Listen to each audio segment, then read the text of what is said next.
ये sensor board क्या होता है? ये सेंसर बोर्ड काम कैसे करता है? क्या बिना सेंसर सर्टिफिकेट के हम मूवी रिलीज कर सकते हैं? ये सेंसर सर्टिफिकेट्स कितने टाइप के होते हैं? जिस तरीके से इंडियन फिल्मों को सेंसर सर्टिफिकेट दिया जाता है, क्या उसी तरीके से हॉलीवुड फिल्मों को भी सेंसर सर्टिफिकेट दिया जाता है? मुझे लगता है कि सेंसर बोर्ड की ही जरूरत नहीं है। As far as my knowledge goes, CBFC किस एज ग्रुप को ये फिल्म हम दिखा सकते हैं। लेकिन उनको ये समझना पड़ेगा कि आज के जो फिल्म मेकर्स हैं फियरलेस होना चाहते हैं, जिस मर्जी की फिल्म बनाना चाहे वो बनाना चाहते हैं। सर्टिफिकेट देने के लिए ठीक है, अडल्ट लोग क्या देखेंगे क्या नहीं देखेंगे इसमें प्लीज दादाजी मत बनिए। तो पहला कल्प्रिट मैं सेंसर बोर्ड को बनाऊंगा।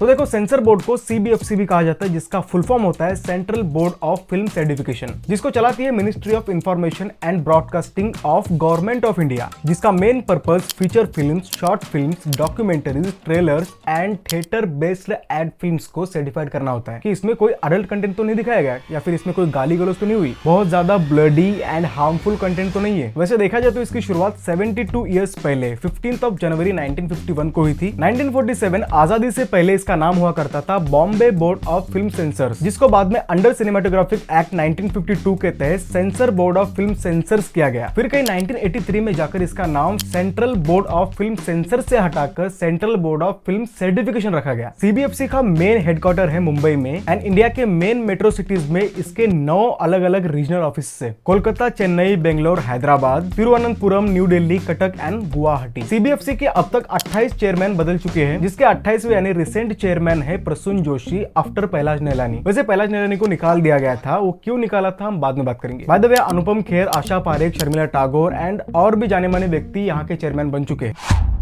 फॉर एग्जाम्पल, मैं एक प्रोड्यूसर हूँ, मेरी फिल्म बनने के बाद मैं लेकर जाता हूँ CBFC के पास। वहां पर बैठी होती है उनकी एग्जामिन टीम, जिसमें होते हैं 2 लेडीज और 2 जेंट्स, जिनमें कोई बोर्ड मेंबर नहीं होता। जैसे विद्या बालन एक बोर्ड मेंबर है एंड विवेक अग्निहोत्री भी एक बोर्ड मेंबर है। तो वो चारों मेंबर्स मूवी देखते हैं और मूवी में चारों भी अपनी तरफ से नोट कर लेते हैं कि यार इसमें कोई गाली गलौज या फिर कोई ऐसा सीन तो नहीं दिखाया गया जो हमारे गाइडलाइंस के खिलाफ है। अगर फिल्म अच्छी है, नॉर्मल छोटा मोटा कट लगाना है, तो चारों मेंबर आपस में डिस्कस करके यहाँ पर डिस्क्लेमर लगाना है, यहाँ पर कट लगाना है, ये सब कुछ प्रोड्यूसर को बोल देते हैं। जैसे आए दिन हम लोग मूवीज में देखते हैं disclaimer, no animal harm during shooting this movie, ऐसा होता है। या फिर कोई सिगरेट का सीन होता है तो no smoking injuries to health, ऐसा होता है ना। अगर एंटायर मूवी ये 4 लोग देखने के बाद, नोट डाउन करने के बाद भी इनको समझ नहीं आता है कि इस मूवी को हम कौन सी रेटिंग दे, भाई ये बहुत ही झोल झपाटे वाला काम लग रहा है, तब वो जाते हैं चेयरमैन के पास एंड फिर चेयरमैन अपनी तरफ से वेरीफाई करता है एंड प्रोड्यूसर को बुलाता है। प्रोड्यूसर को बोलता है भाई देख ले, तेरी मूवी में बहुत सारा झोल झपाटा लग रहा है हमको, तू चेंज कर दे ये सब कुछ, ये सब ने हमने किया। तू एग्री करता है? नहीं।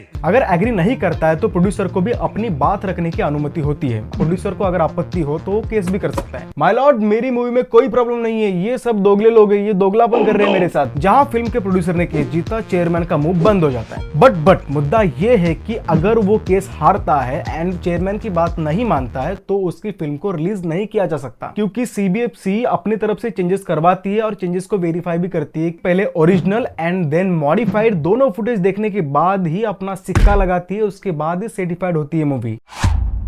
इंडियन फिल्मों को 4 प्रकार के सर्टिफिकेट दिए जाते हैं उनकी कैटेगरी एंड रेटिंग के हिसाब से, जिसमें पहला होता है यू रेटेड सर्टिफिकेट, जिसका मतलब होता है अनरेस्ट्रिक्टेड पब्लिक एग्जीबिशन, मतलब इसे बच्चे, बूढ़े, जवान कोई भी देख सकता है। सेकंड है ए रेटेड सर्टिफिकेट, जो कि अडल्ट्स ओनली देख सकते हैं। नेक्स्ट होता है यूए रेटेड सर्टिफिकेट, जो 12 साल के नीचे वाले बच्चे अंडर पेरेंटल गाइडेंस में ही देख सकते हैं। एंड फाइनली होता है एस रेटेड सर्टिफिकेट, जो कि स्पेशल ऑडियंस के लिए होता है, like doctors, engineers and scientist. ठीक उसी तरीके से हॉलीवुड फिल्मों को भी अलग अलग रेटिंग्स के हिसाब से सर्टिफिकेट मिलता है MPAA नाम की संस्था, जिसका फुल फॉर्म होता है motion picture association of America. तो हॉलीवुड फिल्मों के होते हैं 5 सर्टिफिकेट्स। नंबर 1 है G रेटेड सर्टिफिकेट, जो है जनरल ऑडियंस के लिए। PG-13 मतलब स्ट्रिक्टली 13 साल के नीचे वाले पेरेंटल गाइडेंस में ही देखेंगे। R रेटेड सर्टिफिकेट होता है जो कि रेस्ट्रिक्टेड होता है, मतलब 18+ के लिए होता है। पहले इसे X रेटेड सर्टिफिकेट बुलाते थे। लास्ट वाला है NC-17 मतलब no children under 17 admitted.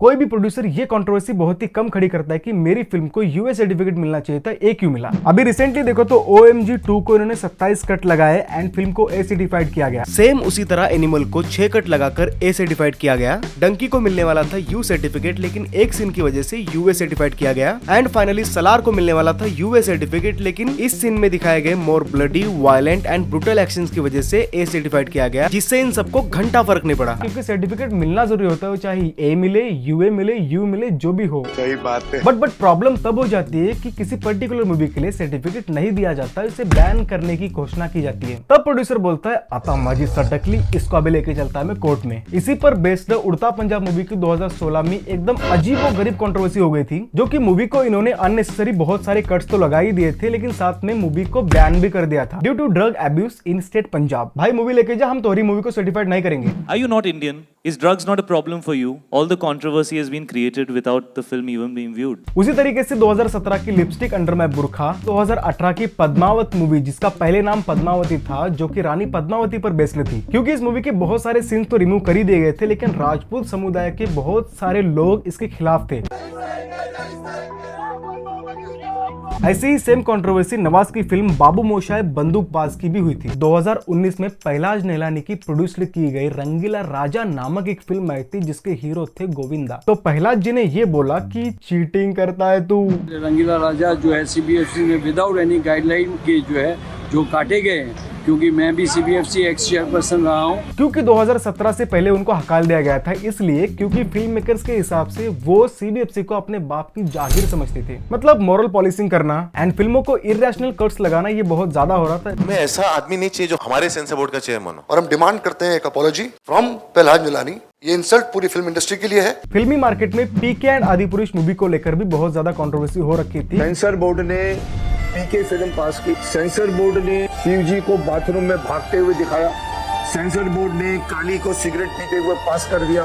Sensor board ने आदि पुरुष को पास कर दिया। अब क्या सोचकर पास करते हैं या क्या लेकर पास करते हैं? लेकर पास करने से याद आया, अभी रिसेंटली तमिल एक्टर विशाल को उनकी film Mark Antony Hindi version में रिलीज करने के लिए 6 लाख रुपए की ब्राइब की मांग करी और उन्होंने इसके अगेंस्ट केस भी फाइल किया था। तो इससे सीबीएफसी का पूरा कच्चा चिट्ठा सामने आया था कि कैसे ये लोग ब्राइब लेकर ऐसा भी कुछ करते हैं। आई होप मैंने सीबीएफसी के बारे में पूरी जानकारी आपको दे दी है। कैसे लगी कमेंट में जरूर बताना, और कौन से टॉपिक पर आप वीडियो देखना चाहते हो भी कमेंट में जरूर बताना। बाकी मिलता हूँ अगली वीडियो में। मैं हूँ अजय कुमार, बाय।